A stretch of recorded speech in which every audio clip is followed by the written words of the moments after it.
Assalamualaikum warahmatullahi wabarakatuh. Perkenalkan, kami dari kelompok 2 Sistem Keuangan Islam dengan dosen pengampu Dr. Agus Eko Sucianto, Sarjana Ekonomi Magister Manajemen. Di sini kami akan menjelaskan tentang dasar ekonomi fikih dan keuangan Islam. Sebelum kita lanjut ke materi, di sini saya akan memperkenalkan nama anggota kelompok 2 terlebih dahulu. Anggota kelompok yang pertama yaitu ada Melinda Indrasari dengan NIM 1264062010058. Yang kedua Merisa Dwi Lestari dengan NIM 1264062010078. Dan yang ketiga ada Agustina Eka Melinda dengan NIM 1264062020088. Selanjutnya kita akan lanjut ke materi yang pertama. Materi yang pertama yaitu ada fikih ekonomi dan keuangan Islam. Fikih adalah pengetahuan tentang hukum-hukum syariah mengenai perilaku manusia dalam kehidupannya yang diperoleh dari dalil-dalil Islam secara rinci. Pengertian fikih ini sendiri berbeda dengan pengertian syariah. Syariah adalah agama atau hukum-hukum yang diturunkan Allah kepada Nabi Muhammad untuk mengatur kehidupan manusia. Sedangkan fikih merupakan hasil ijtihad atau tafsiran manusia yang ditafsirkan dari wahyu Allah berdasarkan pemahamannya tentang dimensi praktis dalam syariah.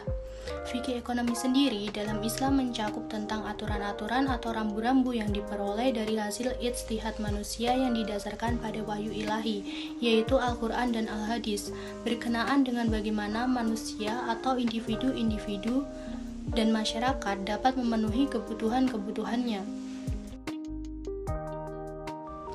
Materi yang kedua yaitu ada sumber-sumber fikih. Fikih Islam secara umum berasal dari dua sumber utama, yaitu dalil naqli berupa Al-Quran dan Al-Hadis, dan dalil akli berupa akal atau ijtihad. Yang pertama yaitu akan menjelaskan tentang Al-Quran, adalah kitab Allah Subhanahu wa Ta'ala yang diturunkan kepada Nabi Muhammad SAW dengan bahasa Arab yang memiliki tujuan kebaikan dan perbaikan manusia yang berlaku di dunia dan akhirat. Al-Quran merupakan referensi utama umat Islam, termasuk di dalamnya masalah hukum dan perundang-undangan. Yang kedua yaitu ada Al-Hadis. Al-Hadis adalah segala yang disandarkan kepada Rasulullah SAW, baik berupa perkataan, perbuatan maupun ketetapan. Al-Hadis merupakan sumber fikih kedua setelah Al-Quran yang berlaku dan mengikat bagi umat Islam. Yang ketiga ada ijma' dan qiyas. Ijma' adalah kesepakatan mujtahid terhadap suatu hukum syar'i dalam suatu masa setelah wafatnya Rasulullah SAW. Suatu hukum syar'i agar bisa dikatakan sebagai ijma', maka penetapan kesepakatan tersebut harus dilakukan oleh semua mujtahid.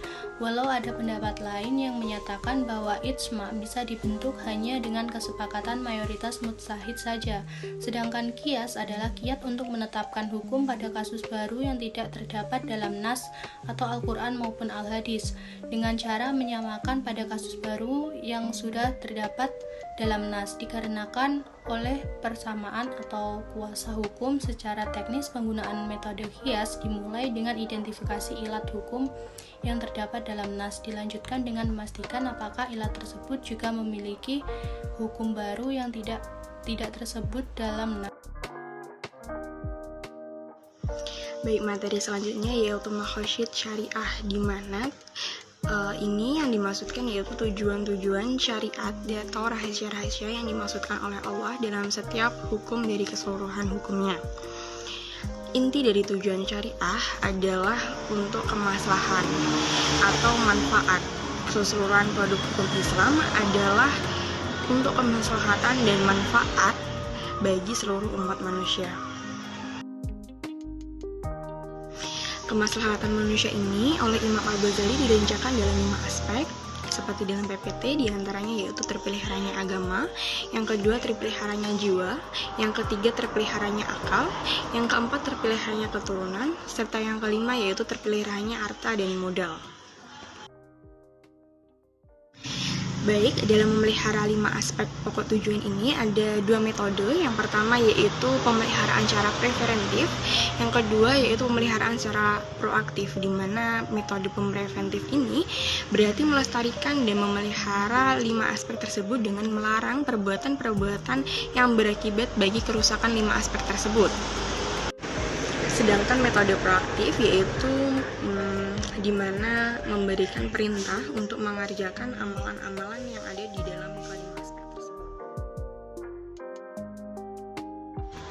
Baik, tujuan dan hikmah dalam ekonomi ada 4 diantaranya, yaitu perputaran atau sirkulasi atau al-ta'adawul. Yang kedua yaitu jelas atau legal atau al-wuduh. Yang ketiga yaitu keadilan dalam harta atau al-adil fil al-amwal. Yang keempat yaitu terpeliharanya harta dengan menghindari dari kezoliman.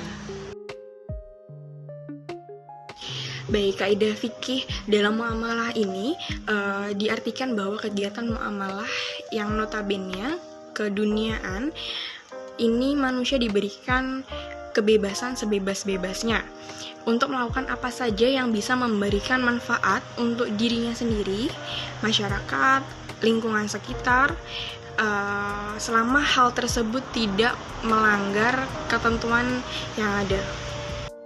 Selanjutnya yaitu kaidah fikih dalam transaksi ekonomi. Kegiatan ekonomi merupakan salah satu dari aspek muamalah dari sistem Islam, sehingga kaidah fikih yang digunakan dalam mengidentifikasi transaksi-transaksi ekonomi juga menggunakan kaidah fikih muamalah. Materi selanjutnya yaitu prinsip-prinsip muamalah dalam Islam. Sesuai dengan hukum dasar muamalah bahwa segala sesuatu yang dibolehkan kecuali ada larangan dalam Al-Quran atau As-Sunnah. Hal ini berarti ketika suatu transaksi baru muncul dan belum dikenal sebelumnya dalam hukum Islam, maka transaksi tersebut dianggap dapat diterima kecuali terdapat implikasi dari dalil Al-Quran dan hadis yang melarangnya. Suatu aktivitas atau transaksi ekonomi atau non-ekonomi dilarang karena ada penyebab suatu itu dilarang. Penyebab suatu transaksi dilarang adalah karena faktor-faktor berikut. Yang pertama yaitu ada haram zatnya atau haram li zatihi. Haram zatnya berarti zat barang yang ditransaksikan adalah haram. Transaksi atas barang demikian ini dilarang karena objek yang ditransaksikan juga dilarang. Misalnya minuman keras, bangkai, daging babi, dan sebagainya. Yang kedua ada haram selain zatnya atau haram li ghairihi. Sesuatu dapat menjadi haram bukan karena zatnya haram, namun sesuatu itu dapat dikategorikan menjadi barang haram jika cara mendapatkannya dilarang menurut hukum syariah. Yang ketiga yaitu tidak sah atau tidak lengkap akadnya. Suatu transaksi yang tidak masuk dalam kategori haram li zatihi maupun haram li ghairihi belum tentu serta-merta menjadi halal.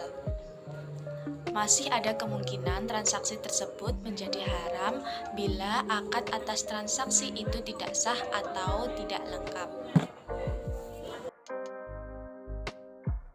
Materi selanjutnya yaitu prinsip-prinsip muamalah dalam Islam. Sesuai dengan hukum dasar muamalah bahwa segala sesuatu yang dibolehkan kecuali ada larangan dalam Al-Quran atau As-Sunnah. Hal ini berarti ketika suatu transaksi baru muncul dan belum dikenal sebelumnya dalam hukum Islam, maka transaksi tersebut dianggap dapat diterima kecuali terdapat implikasi dari dalil Al-Quran dan hadis yang melarangnya. Suatu aktivitas atau transaksi ekonomi atau non-ekonomi dilarang karena ada penyebab suatu itu dilarang. Penyebab suatu transaksi dilarang adalah karena faktor-faktor berikut. Yang pertama yaitu ada haram zatnya atau haram li zatihi. Haram zatnya berarti zat barang yang ditransaksikan adalah haram. Transaksi atas barang demikian ini dilarang karena objek yang ditransaksikan juga dilarang. Misalnya minuman keras, bangkai, daging babi, dan sebagainya. Yang kedua ada haram selain zatnya atau haram li ghairihi. Sesuatu dapat menjadi haram bukan karena zatnya haram, namun sesuatu itu dapat dikategorikan menjadi barang haram jika cara mendapatkannya dilarang menurut hukum syariah. Yang ketiga yaitu tidak sah atau tidak lengkap akadnya. Suatu transaksi yang tidak masuk dalam kategori haram li zatihi maupun haram li ghairihi belum tentu serta-merta menjadi halal. Masih ada kemungkinan transaksi tersebut menjadi haram bila akad atas transaksi itu tidak sah atau tidak lengkap. Selanjutnya, transaksi yang termasuk melanggar prinsip at-taradhi minkum adalah yang pertama, transaksi penipuan atau tadlis. Setiap transaksi dalam Islam harus didasarkan pada prinsip kerelaan antara kedua belah pihak atau sama-sama ridho. Mereka harus mempunyai informasi yang sama sehingga tidak ada pihak yang merasa dicurangi karena ada suatu yang unknown to one party atau keadaan di mana salah satu pihak tidak mengetahui informasi yang diketahui pihak lain. Ini disebut juga tadlis dan dapat terjadi dalam 4 hal, yakni kuantitas, kualitas, harga, dan waktu penyerahan. Yang kedua ada ihtikar atau rekayasa pasar dalam suplai. Rekayasa pasar dalam suplai terjadi bila seorang produsen atau penjual mengambil keuntungan di atas keuntungan normal dengan cara mengurangi suplai agar harga produk yang dijualnya naik. Hal ini adalah istilah fikih disebut ihtikar. Ihtikar biasanya dilakukan dengan membuat entry bari, yakni menghambat produsen atau penjual lain masuk ke pasar agar ia menjadi pemain tunggal di pasar monopoli. Karena itu biasanya orang menyamakan ihtikar dengan monopoli atau penimbunan. Padahal tidak selalu seorang monopoli melakukan ihtikar, demikian pula tidak setiap penimbunan adalah ihtikar. Yang ketiga ada bai najasi atau rekayasa pasar dalam demand. Rekayasa pasar dalam demand terjadi bila seorang produsen atau penjual menciptakan permintaan palsu seolah-olah ada banyak permintaan terhadap suatu produk, sehingga harga jual produk itu akan naik. Hal ini terjadi misalnya dalam bursa saham atau praktek goreng-menggoreng saham, bursa falas, dan lain-lain. Selanjutnya ada transaksi yang termasuk melanggar prinsip la tazimun wala tuzlamun adalah yang pertama waror atau tidak jelas objek yang ditransaksikan. Waror adalah situasi di mana terjadi ketidakpastian dari kedua belah pihak yang bertransaksi. Waror ini terjadi bila kita mengubah sesuatu yang seharusnya bersifat pasti menjadi tidak pasti. Yang kedua ada riba. Riba adalah penetapan bunga atau melebihkan jumlah pinjaman saat pengembalian berdasarkan presentasi tertentu dari jumlah pinjaman pokok yang dibebankan kepada peminjam. Dalam ilmu fikih dikenal 3 jenis riba, yaitu ada riba fadl, riba nasi'ah, dan riba jahiliyah. Yang ketiga ada maisir atau perjudian. Maisir atau perjudian adalah suatu permainan yang menempatkan salah satu pihak harus menanggung beban pihak yang lain akibat permainan tersebut. Setiap pemain atau pertandingan baik yang berbentuk game of chance atau game of skill ataupun natural event harus menghindari terjadinya zero sum game, yakni kondisi yang menempatkan salah satu atau beberapa pemain harus menanggung beban pemain yang lain. Yang keempat ada riswah atau suap menyuap. Perbuatan riswah adalah memberi sesuatu kepada pihak lain untuk mendapatkan sesuatu yang bukan haknya. Suatu perbuatan baru dapat dikatakan sebagai tindakan riswah atau suap menyuap jika dilakukan kedua belah pihak secara sukarela. Jika hanya salah satu. Sekian presentasi dari kelompok 2. Apabila ada kurang lebihnya kami mohon maaf. Wassalamualaikum warahmatullahi wabarakatuh.